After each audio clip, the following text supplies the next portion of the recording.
Pour l'exercice 14, donc exprimer les suites suivantes sous forme récurrente. Là, on a la forme explicite.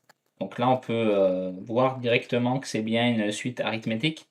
De premier terme u0 égale à 4 et de raison 3, puisque c'est de la forme un égale u0 plus r fois n. Donc si on veut le mettre sous la forme récurrente, une suite arithmétique, c'est un plus 1 est égal à un plus r.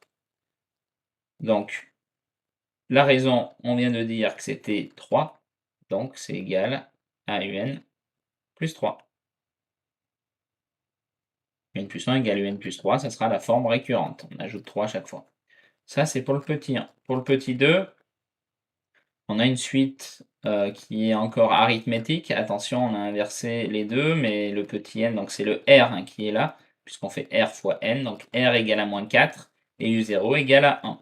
Donc si on veut écrire sous forme récurrente, c'est encore une suite arithmétique. Un plus 1 est égal à un moins 4, puisque la raison, c'est moins 4. Pour le petit 3, un plus 1, c'est égal donc à, alors cette fois, c'est plutôt une suite géométrique. On reconnaît une suite géométrique, de premier terme u0 égale à 2 et de raison 3. Donc si on veut avoir la forme récurrente, c'est une suite géométrique, donc c'est un fois q. Et un fois q, donc on multiplie un par la raison. La raison, on a identifié, c'était 3. Donc, un plus 1 est égal à 3 fois un. Voilà, on l'a bien mis sous forme récurrente, alors qu'on avait une forme explicite. L'exercice 15, ça va être l'inverse. Là, on a des formes récurrentes et il faut remettre sous forme explicite. Donc, la forme explicite pour une suite arithmétique, c'est un égale u0 plus n fois r. Et pour une suite géométrique, c'est un égale u0 fois q puissance n. Donc là, on a un plus 1 est égal à un plus 5. Donc c'est bien une suite arithmétique, puisqu'on ajoute 5 au terme d'avant à chaque fois. On ajoute à chaque fois 5. Le premier terme, c'est u0 est égal à 2. Donc si je veux retrouver ma forme explicite, comme on a identifié une suite arithmétique, on sait que c'est de la forme u0 plus n fois la raison, ou r fois n. U0, c'est 2, et puis la raison, c'est 5. Donc, plus 2 plus 5n. Voilà, on a bien notre forme explicite alors qu'on avait une forme récurrente. Là, c'était pour le petit 1. La petit 2, un plus 1 est égal à moins 4 un. Donc là, on voit qu'il y a une multiplication. Pour passer du terme au suivant, on multiplie par moins 4, donc c'est bien une suite géométrique. Pour avoir la forme explicite d'une suite géométrique, la formule c'est u0 fois q à la puissance n. On remplace, u0 on nous le donne, c'est moins 1. La raison, on arrive bien à identifier la raison puisque un plus 1 est égal à un fois q, qui est égal à moins 4 au niveau de la raison ici, à la puissance n. Voilà, on a bien exprimé sous forme explicite notre suite. Et le dernier, donc le petit 3, une plus 1 est égal à moins 1 plus un et u0 égale à 3. Bon, bah là, on est plus sur une suite arithmétique, puisqu'à chaque fois, le terme d'avant, on enlève moins 1. Mais on est bien donc sur une suite arithmétique. Deux premiers termes, u0 égale à 3, et de raison moins 1. Donc, pareil, je réécris ma formule de la suite arithmétique. U0 plus n fois r, ou r fois n. U0 ici, c'est 3, et la raison, c'est moins 1. Donc 3 moins n. Un est égal à 3 moins n, c'est bien la forme explicite de cette suite. Et le dernier exercice, c'était pour étudier le sens de variation de la suite un qui était donnée. Donc là, hop, si on regarde la première question, on a un qui est égal à n au carré. Donc, pour trouver le sens de variation, ou pour étudier la monotonie des fois, on peut retrouver dans la question. Là, on a besoin d'étudier les variations, donc voir si c'est croissant ou décroissant. Qu'est-ce qu'on fait? Un plus 1 moins un. Un plus 1, et on regarde à combien, ça va nous donner. Si c'est supérieur à 0, c'est croissant, sinon si c'est inférieur à 0, c'est décroissant. Si c'est égal à 0, c'est constant. Donc, un plus 1, on regarde ce que ça donne. Un plus 1, on remplace le petit n ici par n plus 1. Donc, on fait pareil à droite. Donc, le n, on le remplace par n plus 1. Il était au carré. Ça nous donne, si on développe n carré plus 2n plus 1. Et donc, si on fait un plus 1 moins un, ça nous donne n carré plus 2n plus 1 moins n au carré. Donc les n au carré là se simplifient super bien. Il ne nous reste plus que 2n plus 1.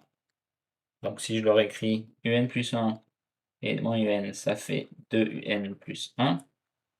Un plus 1 moins un est égal à 2n plus 1. Or, on sait que n il appartient aux entiers naturels sur une suite. N est supérieur à 0. Donc 2n va être supérieur à 0. Ainsi, 2n plus 1 sera supérieur à 0. On est en train de montrer que un plus 1 moins un était supérieur à 0.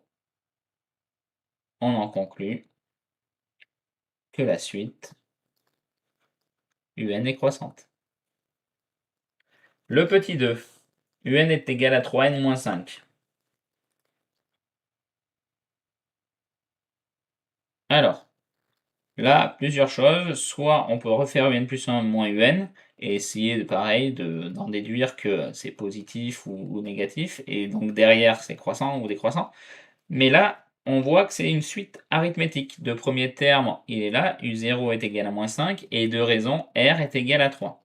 Bon, ce qu'il faut savoir, c'est que quand on a une suite arithmétique, bon, il faut le préciser, hein, un est une suite arithmétique, faut montrer qu'on l'a identifié, hein, puisque c'est sous la forme d'une suite arithmétique.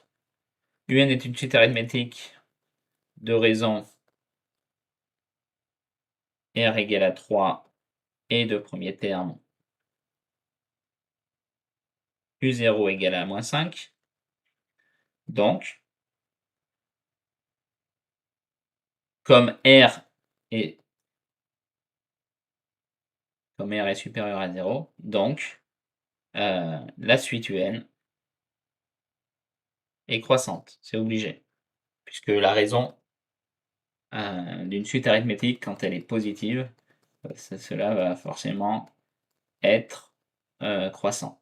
Alors qu'une suite géométrique, pas forcément, puisque la raison, elle est sous la puissance n, mais on multiplie par le premier terme. Donc si il est négatif, on a beau avoir quelque chose de positif au niveau de la raison, et ben on peut avoir quelque chose de négatif au niveau de la suite. Et puis ça va aussi dépendre de la valeur de la raison. Si elle est inférieure à 1, 0,5 par exemple, et ben quand on multiplie par 0,5, le nombre multiplié, il diminue. Donc voilà, la suite géométrique, il faut faire attention. Par contre, la suite arithmétique, si on arrive à démontrer que c'est ou trouver que c'est une suite arithmétique, on regarde la raison. Si elle est positive, c'est croissant. Si elle est négative, c'est décroissant. Donc là, il n'y avait pas grand-chose à faire. Le dernier, un est égal à 1 plus 1 sur n.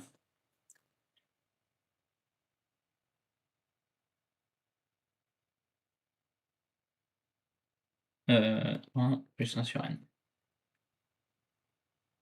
Donc là, on n'arrive pas trop à identifier hein, si c'est arithmétique ou géométrique.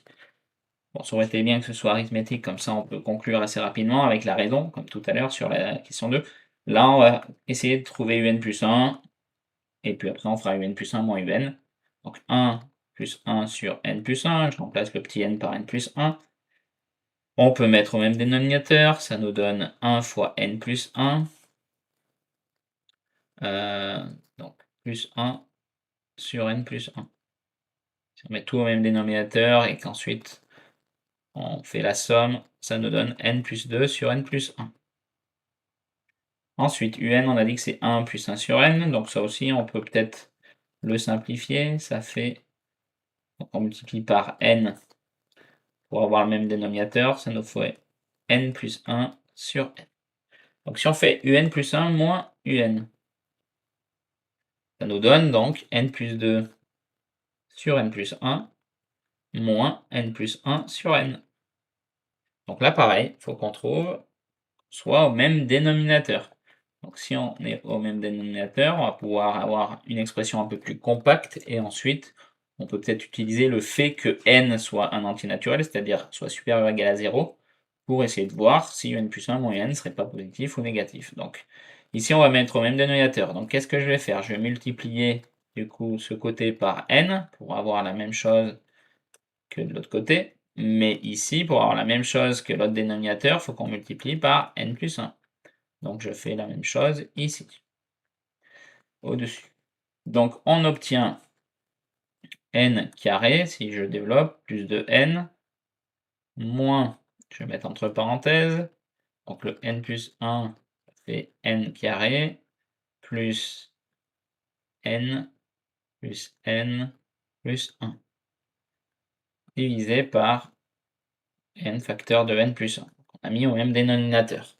Maintenant, on réduit un petit peu. Un plus 1 moins un, ça donne donc n carré. Allez, si on enlève la parenthèse, donc moins n carré, moins n, moins 1. Et on divise par n facteur de n plus 1.